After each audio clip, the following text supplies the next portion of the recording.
देती रहती है। अब आगे बढ़ने से पहले बस एक बात और आपको बता दें, ये जब अब उस पर बच्चे बहुत पूछते हैं कि सर ये बताओ वित्त विधेयक और वित्तीय विधेयक में क्या अंतर होता है। ये भी अपने आप इंटरेस्टिंग पार्ट है। वित्त विधेयक और वित्तीय विधेयक क्या है? तो दोस्तों जरा आपको याद दिला दें कि वित्त विधेयक और वित्तीय विधेयक में क्या अंतर है। ये बच्चे बहुत बार बार पूछते हैं, फिर उसके बाद फिर मेंस वाले पार्ट पर आ जाए कि संसदीय शासन की अभी उपलब्धियां क्या है। अभी तो हमने बेसिक पार्ट देखा, फिर चीजों को जोड़ेंगे। हमारे अध्ययन का 2 तरीका होता है, पहले एक पार्ट को देख लेते हैं, फिर उनको जोड़ने का प्रयास करेंगे। तो कई बच्चे पूछते हैं सर धन विधेयक और वित्तीय विधेयक में क्या अंतर है, धन विधेयक और वित्तीय विधेयक में क्या अंतर है। तो पहले दोस्तों ये बता दें कि धन विधेयक क्या है।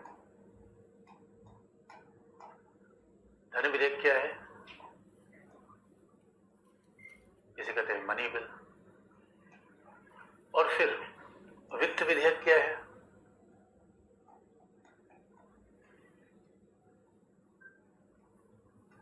इसका इंग्लिश है फाइनेंस बिल। अच्छा दोस्तों, कई बार किताबों में जब हिंदी वाली किताब पढ़ते कई बार, तो उसमें हमें फाइनेंस बिल का कई बार हम गलत समझ लेते हैं फाइनेंशियल बिल, जबकि हमें ध्यान में रखना है धन विधेयक अलग है, वित्त विधेयक अलग है और वित्तीय विधेयक अलग है, फाइनेंशियल बिल अलग है। तो ये आप हमेशा याद रखना, तो ये आपको अंतर करना है। ये है फाइनेंशियल बिल। दोस्तों फाइनेंस बिल और फाइनेंशियल बिल में फर्क है। तो अब जरा देख लें धन विधेयक क्या है, फाइनेंस बिल क्या है, फाइनेंशियल बिल क्या है। तो फिर हमने बताया कि फाइनेंस बिल का अनुवाद वित्त विधेयक है, फाइनेंशियल बिल का अनुवाद वित्तीय विधेयक है। और दोस्तों जब आप देखोगे धन विधेयक, और देखो ये बेसिक बातें बच्चों हमें शायद होनी चाहिए। धन विधेयक अनुच्छेद 110 में बात कही गई है। इसमें कहा गया है, अनुच्छेद 110 में कहा गया है किसी कर का आरोपण, कर को लगाना। आरोपण का मतलब बहुत विशुद्ध भाषा है दोस्तों, कर लगाना, हटाना। विशुद्ध भाषा में उत्साधन, हटाना मतलब उत्साधन, परिवर्तन। तो आपको टेक्निकल भाषा भी कई बार सुननी चाहिए, क्योंकि एग्जाम में हो सकता है उसी टेक्निकल भाषा का प्रयोग कर दे। लगाना मतलब आरोपण, आरोप कर दिया, लगा दिया। हटाना मतलब है उत्साधन, हटा दिया। परिवर्तन मतलब है चेंज कर दिया। को लगाना, हटाना, उत्साधन। ये अनुच्छेद 110 में धन विधेयक के रूप में वर्णित किया गया है, 110। दूसरी बात, इसका मतलब बहुत साफ बात है दोस्तों, जहां पैसे का मामला होगा, भाई कर लगाना, हटाना, उठाना, ये पैसे का मामला ही तो है। इसलिए दोस्तों धन विधेयक सामान्य विधेयक नहीं है। सामान्य विधेयक में प्रशासन का, कृषि विधेयक सामान्य विधेयक है। अब आईटी एक्ट, इंफॉर्मेशन के संबंध में बिल सामान्य विधेयक है। 16 विवाद का अधिनियम सामान्य विधेयक है। धन विधेयक में लॉजिकल बात है, कहीं पैसे गुल्लक से मामला जुड़ेगा। पैसा कहां से है, तो पैसा लाया जाए, पैसा निकाला जाए, कहीं भी पैसे का मामला जुड़ेगा। तो पैसे का मामला जुड़ेगा तो फिर इसमें क्या हो जाएगा धन विधेयक में, फिर क्या हो जाएगा, भारत की संचित निधि, गुल्लक का मामला जरूर आएगा। भारत की संचित निधि से विनियोग, एप्रोप्रिएशन, यानी कोई भी पैसा भारत की संचित निधि से निकालोगे तो धन विधेयक हो जाएगा। फिर क्या होगा, अब उसके बाद क्या होगा, भारत की संचित निधि,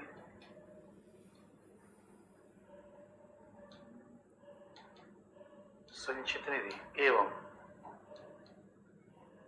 आकस्मिक निधि, कंटिंजेंसी फंड। आपको याद होगा आकस्मिक निधि जो बहुत जरूरत के लिए मिलती है। आकस्मिक निधि की अभिरक्षा, कस्टडी, यानी उसको अपने पास रखना, अभिरक्षा, कस्टडी।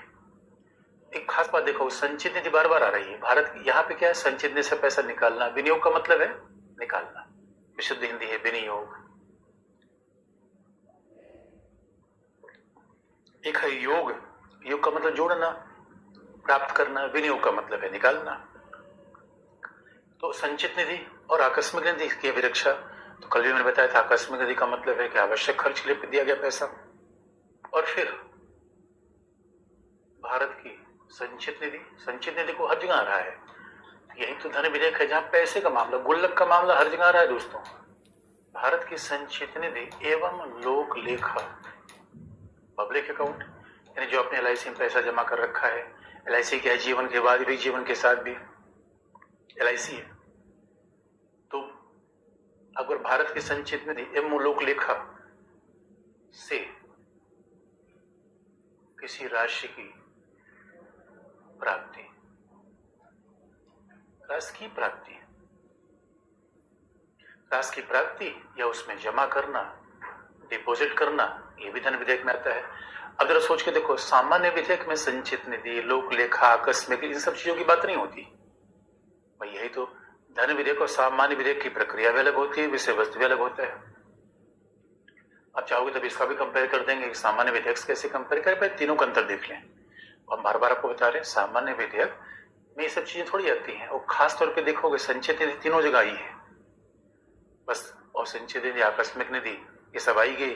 अब क्या आएगा, उधार। अरे भाई पैसा उधार भी लेते हैं, तो भारत सरकार के द्वारा लिया गया उधार,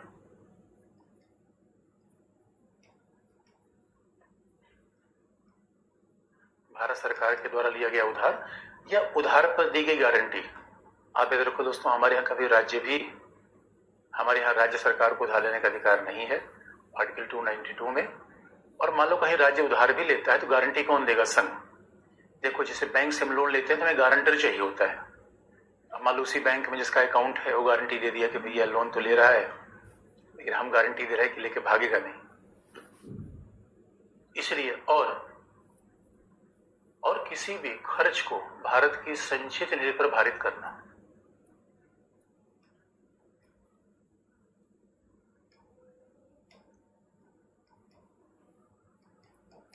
भारत की संचित निधि पर भारित करना, ये दोस्तों धन विधेयक का मामला है। लेकिन ये बात आप जानते हो कि हमारे सुमित्रा महाजन स्पीकर थी, और आधार अधिनियम, आधार बिल, अधिनियम तब बन जाता है जब राष्ट्रपति हस्ताक्षर कर देते हैं। आधार बिल आया था संसद के सामने, और सुमित्रा ताई जी ने क्या कहा कि भैया उसको स्टैम्प कर दिया धन विधेयक के रूप में। इस बात पर बड़ा विवाद हुआ कि भैया आधार अधिनियम में पैसे की बात कहाँ थी, कहाँ गुल्लक की बात थी, और कैसे स्पीकर ने कर दिया। अच्छा दोस्तों, कई बार ये विवाद का विषय हो सकता है कि यार इनकी बात है या नहीं है, कितना पैसा है, कितना पैसा नहीं है, ये मतभेद का विषय हो सकता है। इसलिए हमारे संविधान निर्माता बड़े होशियार थे। तो कई बार दोस्तों कई कार्यक्रम को कैटेगराइज करना बड़ा मुश्किल हो जाता है। अब शादी विवाह कार्यक्रम पैसे खर्च कार्यक्रम है या उत्सव कार्यक्रम है, बताओ क्या कहोगे अब। इसलिए हमारे संविधान निर्माताओं ने कहा कि अनुच्छेद 110 में धन विधेयक है, ये प्रमाणित करने की अंतिम शक्ति किसके पास होगी, स्पीकर के पास, लोकसभा का स्पीकर। याद रखना दोस्तों, राज्यसभा का सभापति नहीं, केवल लोकसभा का स्पीकर। केवल लोकसभा का स्पीकर ही सर्टिफाई करेगा कि धन विधेयक है। और आप जानते हो सर्टिफाई करने का मतलब क्या है। अगर लोकसभा के स्पीकर ने कह दिया ये धन विधेयक है, तो बच्चों आप राज्यसभा के पास जैसे जाएगा 14 दिन के भीतर राज्यसभा को पारित करना पड़ेगा। और अगर 14 दिन के भीतर राज्यसभा ने पारित नहीं किया, दोनों सदनों से पारित मान लिया जाएगा। अब ये फिर दिखाता है कि धन विधेयक की प्रक्रिया, यानी धन विधेयक विषय वस्तु भी सामान्य विधेयक से अलग है, प्रक्रिया से भी अलग है। और प्रक्रिया से कैसे भाई, यहाँ तो राज्यसभा की स्थिति द्वितीयक बन जाती है। 14 दिन राज्यसभा देख लेगा। हाँ, राज्यसभा अपना चर्चा कर सकता है, बाकी कुछ नहीं कर सकता, संशोधन कर सकता है, मानना न मानना लोकसभा का विषय। केवल 14 दिन। अब इसका मतलब है दोस्तों, धन विधेयक के मामले में किसी संयुक्त बैठक का मतलब ही नहीं होता। सदन की संयुक्त बैठक हो ही नहीं सकती। और ये बहुत तार्किक रूप में किया गया है, क्योंकि हमने पहले बता दिया है बच्चों, धन विधेयक समय सीमा के भीतर पारित करना होता है। इसलिए अगर हम ये कहें कि ना भाई मतभेद हो जाए, संयुक्त बैठक हो जाए, फिर पता चला कि जितनी की मुर्गी नहीं उतनी बड़ी मसाला, पता चला गए थे बजट पास करवाने, उसमें उलझ गए, ये नहीं हो पाएगा। इसलिए अब देखो बच्चों, धन विधेयक ये धन विधेयक की बात है। वही सब बातें देखो, ऑब्जेक्टिव IAS पीटी परीक्षा में ये पूछा गया था। और इन सबसे संबंधित विषय और बच्चों, मैं बार बार कहता हूँ, बच्चों अगर पीटी एग्जाम अच्छा करना है, बेसिक बात याद करना सीखो। कई बार बच्चे ऐसे सवाल मुलझे रहते हैं कि स्पीकर भाग जाए तो क्या होगा, राज्यपाल को पेंशन मिलता है नहीं मिलता है। अरे भाई, इन बातों का उल्लेख संविधान में नहीं है। और जो कहीं विधि में संविधान, उसके पीछे क्यों दौड़ते हो? तो ये बड़ी बच्चों में गंभीर गलती होती है कि ये बेसिक बातें याद नहीं करते हो। उनको क्या लगता है, ना सर चिंता मत करो, ये सब बेसिक बात हम याद कर लेंगे। लेकिन यकीन मानो, यही बात याद नहीं हो पाती है। यही एग्जाम के लिए महत्वपूर्ण, जितनी बेसिक बातें हैं, वित्त आयोग का काम क्या है, क्षेत्रीय परिषद की संरचनाएं क्या है, अरे तो यही सब तो काम बड़े महत्वपूर्ण के होते हैं। यही सब आपको ध्यान से, और आज ही याद करो इसको। और लॉजिकल का मतलब पैसा हर जगह आएगा। एक जगह विरक्षा है, दूसरी जगह जमा करना है, तीसरी जगह विनियोग करना है। अब देखो, अब ये धन विधेयक हो गया, तो आप कहोगे सर ये तो बड़ा अच्छा तरीका आपने बता दिया, फिर तो स्पीकर सर चाहे, हमारे यहाँ तो भी स्पीकर चाहे किसी विधेयक को धन विधेयक मार दिया ठप्पा। दोस्तों ऐसा नहीं है, क्योंकि एक तो स्पीकर को तटस्थ रूप में काम करना पड़ेगा, दूसरा ठप्पा मार दिया तो उच्चतम न्यायालय नहीं है। आप फिर पूछोगे सर ये बताओ, संविधान में तो लिखा गया स्पीकर के द्वारा किए गए कोई कार्य न्यायपालिका के सामने नहीं आएंगे। तो दोस्तों संविधान में लिखा गया, लेकिन संविधान में ये भी लिखा गया कि भाई जो पदाधिकारी है अपने कर्तव्य का पालन करेंगे। तो संविधान में कोई शक्ति दी गई है तो ऐसा थोड़ी इसका दुरुपयोग किया जाए। लेकिन अब आप पूछोगे फाइनेंस बिल क्या है दोस्तों। अगर कल आपको याद होता होगा जब हमने बजट की बात की थी, तो देखो बजट के अंत में वित्त विधेयक लाया जाता है। बजट के अंतिम जो चरण है उसमें वित्त विधेयक लाया जाता है। और ये फाइनेंस वित्त विधेयक क्या है, कर को लगाना। ये वित्त विधेयक क्या है, कर लगाना, हटाना, परिवर्तन करना। कर लगाना, हटाना, परिवर्तन करना, यानी अगले वित्तीय वर्ष में हम कौन सा कर लगाना चाहते हैं। कोई नया कर हो सकता है। अब कर का परिवर्तन का मतलब है कोई 10% है 15 कर दिया, 15 है 5 कर दिया परिवर्तन, और कुछ जो चल रहा है उसको हटा दिया। अब यही है वित्त विधेयक, यही है फाइनेंस बिल। आप कहो माय गॉड, ये तो फाइनेंस बिल सर, ये तो धन विधेयक है। एग्जैक्टली ये बात आपको ध्यान में रखनी है कि जिसे हम फाइनेंस बिल कहते हैं उसी का नाम धन विधेयक है। इसका प्रमाण हमारे पास क्या है, क्या प्रमाण है, क्योंकि जो फाइनेंस बिल हमने लिखा, अरे यही तो धन विधेयक में लिखा है। इसे बच्चों ध्यान से सुनने की जरूरत है। धन विधेयक is equal to finance bill. और अब ये बात याद रखना, मान लो किसी किताब में आपने कहीं पढ़ा हो, कहीं देखा हो, वहां अनुवाद गलत हो गया हो तो आप परेशान हो, तो जो हम बातें बताते हैं उसको एकदम मान लो। अब उसमें परेशान होने की आवश्यकता नहीं है। तो ये बात हमेशा गांठ बांध लीजिए कि धन विधेयक is equal to finance bill. क्योंकि भाई फाइनेंस बिल में क्या होता है देख लो, धन विधेयक में लिखा हुआ है। लेकिन हाँ, फाइनेंशियल बिल अलग होता है। इसलिए धन विधेयक अगर फाइनेंस बिल हो गया तो स्वाभाविक रूप में दोनों बराबर हो गए। लेकिन अब फाइनेंशियल बिल क्या है, इसका उल्लेख आता है अनुच्छेद 117 में। फाइनेंशियल बिल का आता है अनुच्छेद 117 में। लेकिन मैं बार बार कहता हूं अनुच्छेद से विचार महत्वपूर्ण है। और देखो फाइनेंशियल बिल का मतलब दोस्तों वित्तीय विधेयक का मतलब है। हमारे यहाँ वित्तीय विधेयक की 2 श्रेणी है। और अनुच्छेद 117 फाइनेंशियल बिल थोड़ा कॉम्प्लिकेट क्यों हो जाता है, इसकी 2 श्रेणियां हैं। इसका पहला ये श्रेणी है जहां पे लिखा हो कि भारत की कोई ऐसा विधेयक, यानी वित्तीय विधेयक कौन सा होगा, कोई ऐसा विधेयक आएगा जहां भारत की संचित निधि से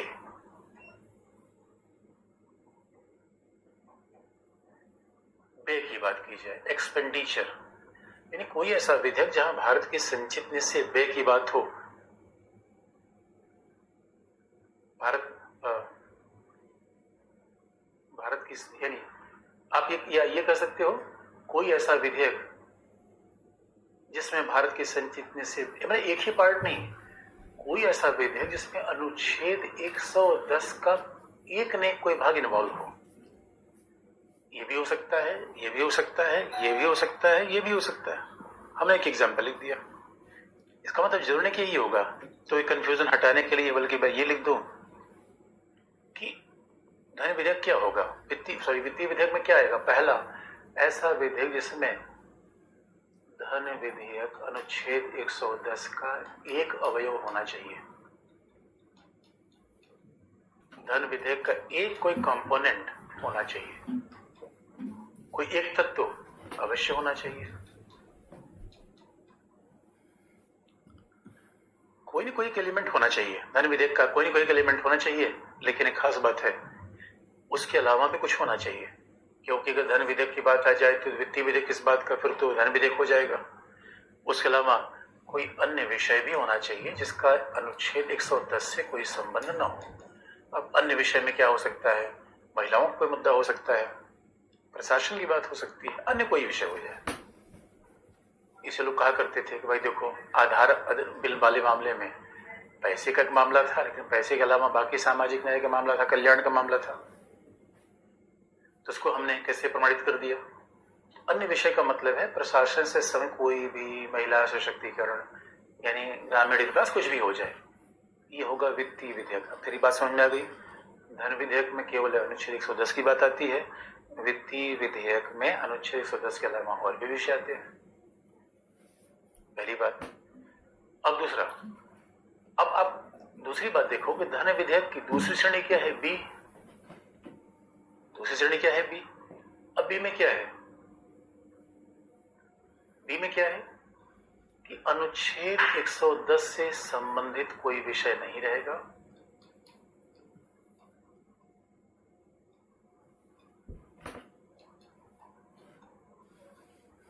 अनुच्छेद 110 से संबंधित कोई विषय नहीं होगा, परंतु एक बात ऐसी होगी जो धन विधेयक जैसा नहीं मिलता जुलता होगा। और मिलता जुलता क्या होगा, वो है भारत की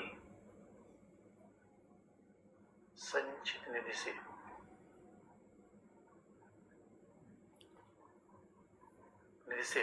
व्यय, एक्सपेंडिचर, भारत की संचित निधि से व्यय, एक्सपेंडिचर। ये बात ध्यान रखने की है।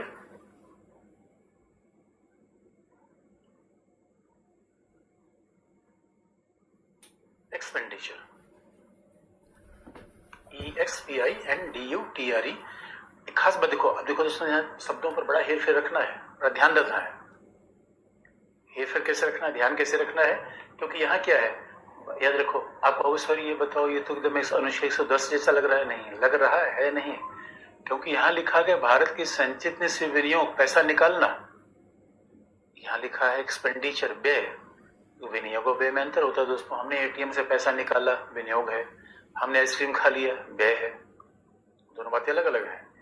इसका मतलब है कि अब आपको समझ में आ गया, वित्त विधेयक इज इक्वल टू धन विधेयक। इसलिए जो अंतर वित्तीय विधेयक और वित्त विधेयक में है, वही अंतर वित्तीय विधेयक और धन विधेयक में है। क्योंकि दोस्तों ये दोनों बराबर है। ये बात आपको याद दिला दें, धन विधेयक इज इक्वल टू वित्त विधेयक। में बार बार रिपीट कर रहा हूं ये बात।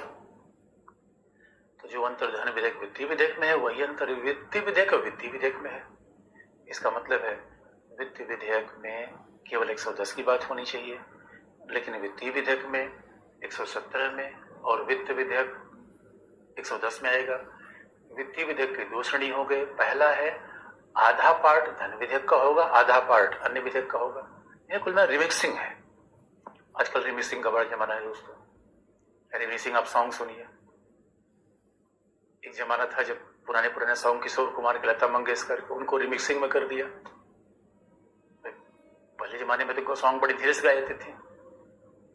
ये पूछो न कैसे मैंने रात बिताई, उसको 1 घंटा में गा रहा है रिमिक्सिंग में। पूछो पूछो पूछो। हिमेश रेशमिया जमाना आ गया, एक बार आजा आजा आजा। ऐसे ही है, वित्तीय विधेयक क्या है, रिमिक्सिंग है। धन विधेयक प्योर है, क्योंकि उसमें धन विधेयक, वित्तीय विधेयक में क्या हो रहा है, पैसे के अलावा कोई और मामला भी आ गया, और भी मामला आ गया।